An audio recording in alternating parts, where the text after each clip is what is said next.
the angels do, and you gon' make it through now. Tell about the healer, greater is Alright, hi guys, welcome back to another video with me. Today I will be talking about my financial goals and the debt timelines that we have for the upcoming year, 2024. I do have some notes to the side of me, so if you kind of hear my voice go out a tad bit, then I'm probably looking at that paper. But yeah, so we'll be looking at the financial goals that we have for 2024 and also the debt timeline that we're hoping to be able to accomplish things for 2024.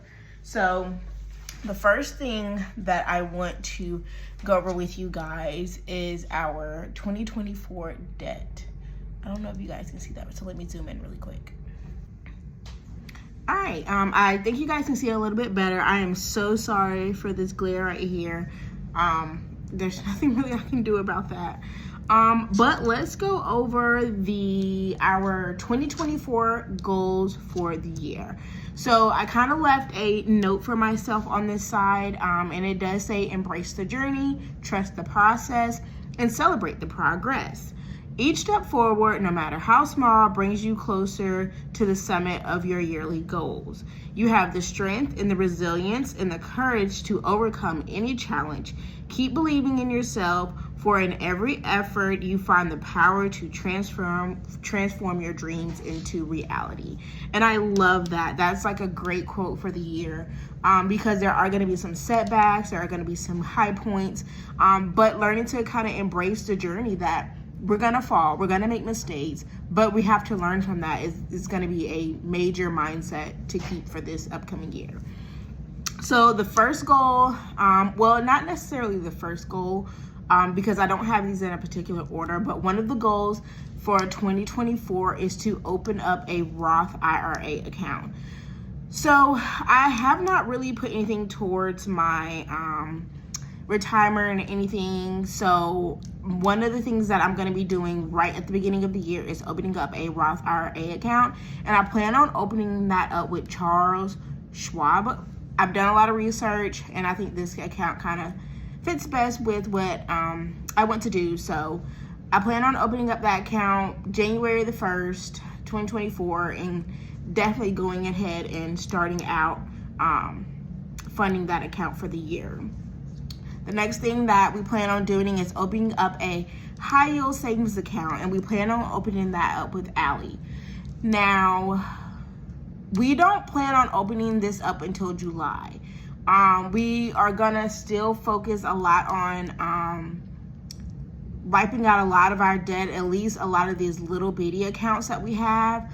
And then hopefully by July, we will be moved into our new home, and we can go ahead and open this account and start putting aside for some savings and increasing our emergency fund that we have. The next would be the Open Up the Girls a 529 plan. So that's a college fund with college counts. So again, we do not plan on opening this up until July. That way we can still focus this beginning, the beginning half of the year on wiping out as much debt as we have. And then at the end of the year or toward the last half of the year, we will focusing on making sure that we buffer up our savings.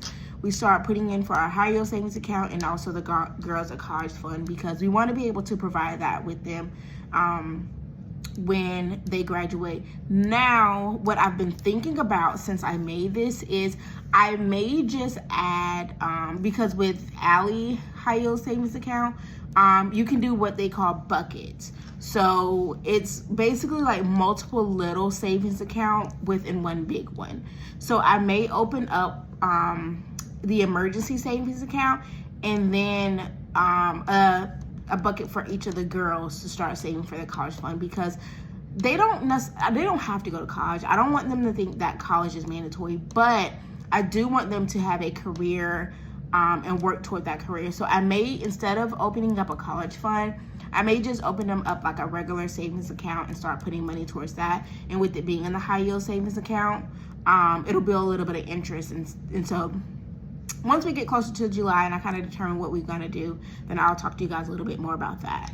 Next, we'll be moving to our forever home. So we are getting very, very, very, very close to being able to break ground. We're praying and hoping that we can break ground and, you know, whatever we want to do, whether it's a double wide or actually do a stick built, we can break ground and start that the beginning of March. By then we will have the finalized paper that we need for the land, and so we will be able to go ahead and move forward with, you know, whatever we choose. So we hope that, you know, this year we'll move into our forever home and we'll be there permanently and we won't be moving anymore. Next would be to save $500 in our family savings. So we have an emergency savings account right now in our family savings, but I want to move that emergency savings account to the high yield savings account. And in our checking account, our checking savings account, have just $500 in there, and that'll be like a buffer. So if like any one of us are short on our check, we can kind of pull that, but that's not going to be our emergency fund. So it'll be, it's basically like a buffer account, but we'll leave it in our savings account because with our bank, we do have a checking and savings account. So just to have something in there so they don't close it. I'll explain these two a little bit later as well. So next would be to go on our Disney vacation. So we will take our Disney vacation in June. We're very, very excited about that. So we're ready for that. Also to go on our honeymoon. So me and my husband have not done our honeymoon. We did not take our honeymoon this year because we wanted to focus on paying off debt. We had to get into debt for the wedding. We didn't want to get into more debt for a honeymoon after having to get into that debt for the wedding. So we decided that we would take our honeymoon this year. We want to just go on a cruise and enjoy that. So I've priced some cruises. I'm going to put down the deposit on our cruise next month in January. So our goal is to go on our honeymoon in July. Next is a beach vacation. So this could literally just be a day trip because we live 2 hours from a beach. We live 2 hours from the beach. So we could literally make this like a little day trip. We don't have, then so that doesn't require a ton of money. So we can go like one morning, leave here at like 5, get there around 7, have breakfast, you know, make a day trip out of the beach. Or we can choose to stay one night, which that wouldn't be too expensive just to stay one night, a couple hours away. But I definitely want to do a beach trip because we didn't go on any vacations this year, you guys, because our focus was on the debt. Now, we did do little things this summer, like take our kids to a water park.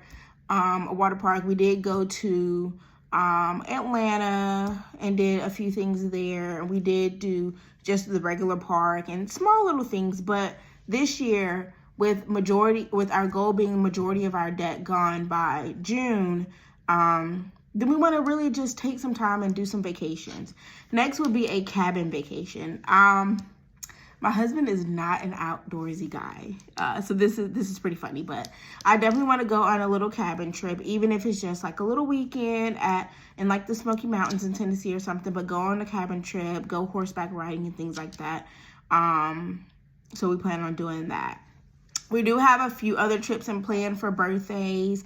Like for my youngest daughter's birthday in January, we'll be going to the aquarium, but that's just a day trip. And then for my oldest daughter, we plan on going to Great Wolf Lodge, which that'll be probably like a 3-day trip, but that's not on this list. Let's see. So next would be to save $5,000 in our emergency fund.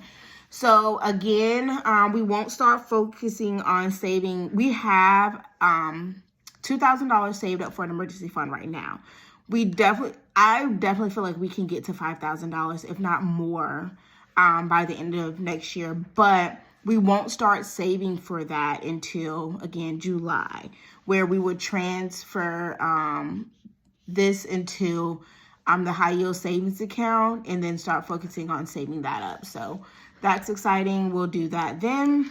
Next will be to max out my Roth IRA account. So to max that out would be $6,500 for the year, which I definitely feel like I can do that. So that has to be done by the end of next year. So the goal is to max that out. Next would be to pay off 80% of our debt. So we are doing really, really good on that. I have some really, really good news that I will share with you guys Friday, which I'm very excited about. But I definitely can foresee us paying off 80% of our debt. So that's very exciting. And I'll, in another video, go over what 80% of our debt consists of.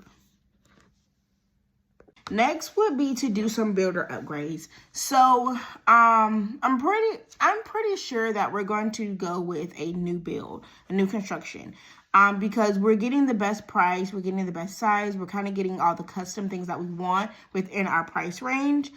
So I think we're gonna go with that. What we've decided is we're gonna do builder grade everything in our home. That way we don't get upcharged of all like the little custom things like, you know, the doorknobs or the pendant lights or anything like that. So we don't get upcharged on those things. We're just going to do basically build a grade throughout. But we want to start doing toward the end of the year, maybe around September-ish, we want to start doing a few builder upgrades, like maybe changing out the knobs, some of the light fixtures in the house, little small things we plan on doing. You know, at the end of the year, just for us to kind of set a goal to go ahead and get those things started. Then what we want to do is get a she shed slash man cave. So right now I have my office that, you know, I'm filming this video in, but when we move to the new home, I won't have an office. Regardless of what we do, if we go with the double wide or the new build, I won't have an office. So I do a lot of work from home sometimes, and I also do YouTube videos, and I also do like my little side business too. So I definitely will need an office. So my husband also wants a man cave. So I told him that we can get one of those sheds and kind of just like split them down the middle. One side be my she shed and the other side be his man cave. So we plan on doing something like that once we move in, because I'll definitely need an office to do my working. The next would be to fully furnish our home. So fully furnished for us may not be fully furnished for someone else. We're taking a lot of the furniture that we have here, but right now my youngest, she's almost she'll be 2 next month. She's still sleeping in a crib. So, and she sleeps in our room. She doesn't really have a dresser because all of her clothes can fit in like a closet. So we would definitely need to get her a bed, dresser, and get her room together. My oldest daughter would need a bigger bed. Her dresser's broken, so we would need to do that. We can probably keep our bed, but we need a new dresser. So it's not like new everything, but it's kind of like replacing the things that are broken or that maybe we need to upgrade on, and things like that. Like we're gonna have to get appliances, so we'll have to get like a stove, a microwave, refrigerator, dishwasher, washer and dryer. So those are the kind of things that I mean by saying like fully furnish our home. Lastly would be, now this may be a stretch, but I'm going to set a goal to it. I'm going to be consistent on YouTube and we'll see where we go. But it's to grow my YouTube channel to 20,000 subscribers. That is a lot. That is a lot. But it's not impossible. I'm going to be consistent on here. I'm going to start doing some vlogging and, you know, put myself out there, and hopefully, you know, I can grow and you guys can see me grow. You guys can see me, you know, y'all can get to know me a little bit more. So that's what my plan is for this YouTube channel. So yes, those are my 2024 goals, and I'm excited about them. I really think that we can crush just about everything on this list. None of these things are super outlandish. Maybe the $20,000, $20,000? The 20,000 YouTube subscribers, but everything else is reachable. It's we can do it. I definitely feel like I'm confident in the fact that I can get these things done this year. And we are very excited to embark on this journey. So now we'll move to the debt timeline. Okay, guys, so our debt timeline. Before I go into this, I'm going to discuss the debt a little bit more in depth with you guys on Friday. I have a video that will be up Friday, and it'll go into greater details of the debt timeline and things like that, and how I'll be tracking the debt, because I'll be doing something new for the upcoming year, and the focus on that. So for December, for this month right here, starting off with this month, my personal loan will be paid off this month. So that's exciting. In January, the goal is to pay off my husband's Star card. In February, the goal is to pay off the Jared's card, which is my ring. March is to pay off Fortiva, which is my embroidery machine. And then in April, every year for the past maybe 4 or 5 years, we've always gotten our taxes in April. And I'm praying that nothing changes with that and that we still get our taxes in April. So in April, we'll go ahead and pay off our Disney vacation and the medical debt. Also, I had the Disney vacation down for $5,000, but I went back on there the other day to look at it, and it's actually only $3,800. So that's a huge difference in what I thought it was. But that was the debt timeline that we have. I feel like we can definitely do this. We'll definitely have to do some strict budgeting, especially like in March for the Fortiva. But whatever is left over from this, we'll just definitely pay it out of our taxes. Our goal is to use our taxes to pay off, to make sure at least all of these things right here are paid off. So our goal is by May that the only debt we have will be Sam's car, our Mahindra, which is our tractor, my car, student loans, and our mortgage. So by May, the only debt we should have are these big debts, and things like that. And then I think moving forward, we're going to focus on, then after all of this, our next step would be to focus on paying off my husband's car, which we may, I don't want to say we'll may be able to get that paid off this year. I'll definitely have to kind of see where we're at financially, and what goals we have, what debt we've already knocked out the way to be able to say a timeline for this. The goal is that you guys know that I want to trade in my car for a bigger car. So the goal is that by July, I go ahead and trade in my car for a bigger car. I've been looking at minivans. I never thought I would be a minivan mom, but I've been looking at minivans, and I think I'm going to go with a minivan. I just don't know which one to go with. So leave a comment below if you guys have a minivan, or you guys have looked at minivans, or you've had a minivan. Which minivan do you think would be great as far as like best price, best quality, and things like that, best gas mileage and stuff like that. So in July, our plan is to go ahead and do that. That way, all of this stuff will be paid off.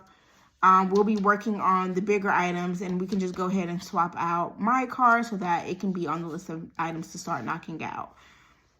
And also, I mentioned to you guys, in July, we plan on opening the girls up a college fund or a high yield savings account, and then transferring our emergency fund to a high yield savings account so that we can start building a little bit of interest on that.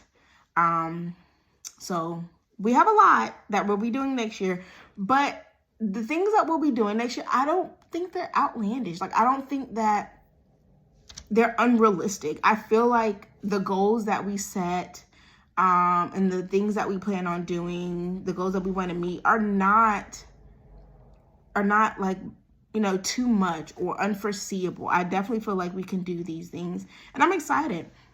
I'm excited about going on the journey. I'm excited about paying off this debt, and I'm excited about kind of seeing how the next year goes, and kind of seeing where we're going to end up at next year around this time financially. It would be awesome to only have like the tractor, my car, student loans, and the mortgage going into 2025. That would be like the perfect scenario. And me and Sam are still debating on if we want to trade in his car, but I still think we're going to keep his car. Because we really like the Mustang. It's a convertible. We really like it for like date nights and things like that we go on. And he'll definitely have to get like a bigger car because we all can't fit in that car now. So I know with us having potentially having another child, we wouldn't be able to fit in there. But we'll cross that path when we get to it. We can only go day by day or as I go month by month. So I'm excited, you guys. If you guys have already set your financial goals or just any goals or New Year's resolutions for the next year, let me know down below in the comment section what you guys plan on doing. I don't have any like the typical goals that you guys see, like losing weight and being in the gym. I don't have those type of goals. A lot right now, my goals are really just focusing on my finances, my spiritual well-being and things like that. So I'm excited. And the next video you guys will see will go a lot more into depth on the debt timeline and things like that. So and you know, planners, because I have some things coming up with a planner that I plan on using, debt, kind of doing cash envelope wallet. It's a lot. We have a lot coming up, and I'm excited to post these videos for you guys. And I will see you guys later. Bye.